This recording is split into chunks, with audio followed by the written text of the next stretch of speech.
দাদা ভাই বাজার থেকে সবজি নিয়ে চলে এসছে। তাও কী কী নিয়ে এসছে, এত বড় একটা লাউ, আর দেখি এত বড় ফুলকপি, আর যে দেখো ঝিঙে ঝিঙে এখন তো এইসব সময় ঝিঙে টিঙে খেতে হয়। এই দেখো কুমড়ো কত বড়, হয় বাজারে গেলে এই মনে করে। এই দেখো আমের চাটনি হবে, আমের ডাল হবে,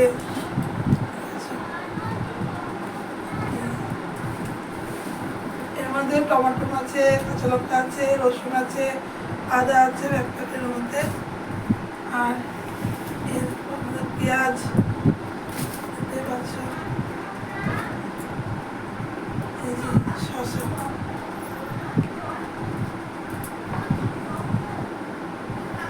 নিয়ে এসছে, আর এই যে উচ্ছে,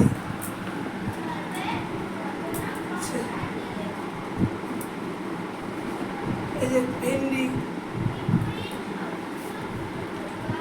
তোমার দাদা থাকে না বাড়িতে, সপ্তাহ বাজারটা একবারে করে রাখে, কেননা আমার যেতে অসুবিধা হয়। ওই পাড়ায় মাছটা যাতে রাখি, নাহলে কোনো সময় বাজারে যাই। মাছও নিয়ে মাছ নিয়ে আসেনি, আজকে মাংস নিয়ে এসে মাংসটা রান্নার ওখানে রেখেছি, কেন এগুলো তো রাখানো যাবে না এগুলোর সাথে। আচ্ছা, এই যে পটল, পটল পটল চিংড়ি হবে, নাহলে চিংড়ি ভাজা হবে, সিদ্ধ হবে। আর যে আলু নিয়ে এসছে, আর দিকে যে মাংস নিয়ে এসছে, মাংসটা এখানে।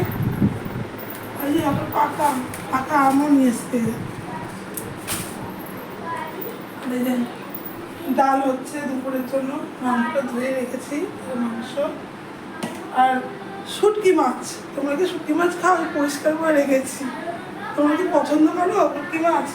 আর ভাত হয়ে গেছে, ভাতটা উপর দিয়েছি, এবং ডালটা গেছে, শুটকি মাছ করবো, মাংস করবো, আর পটল ভাজা করবো। দেখো রবিবার তো আজকে, তোমাদের ভালো করে ঠিক আছে মাছ মাংস। এবার ও একবেলা খায় তো, রাতে খায় না, কেন একবেলার মধ্যে রাতে আবার অন্যরকম রান্না বান্না হবে। এই যে পেঁয়াজ কেটে রেখেছি, কাটবো, কাটা তো কিছু হয়নি, মাছটা গুছিয়ে নিই। তারপরে গরম পড়েছে, করতে করতে হাঁপিয়ে যাচ্ছি। আর কালকে ঝড় বৃষ্টি হওয়াতে আরও সব ভাত নোংরা হয়ে গেছে, সব পরিষ্কার করলাম উঠোন বাড়ি, করে রান্না বসাবো।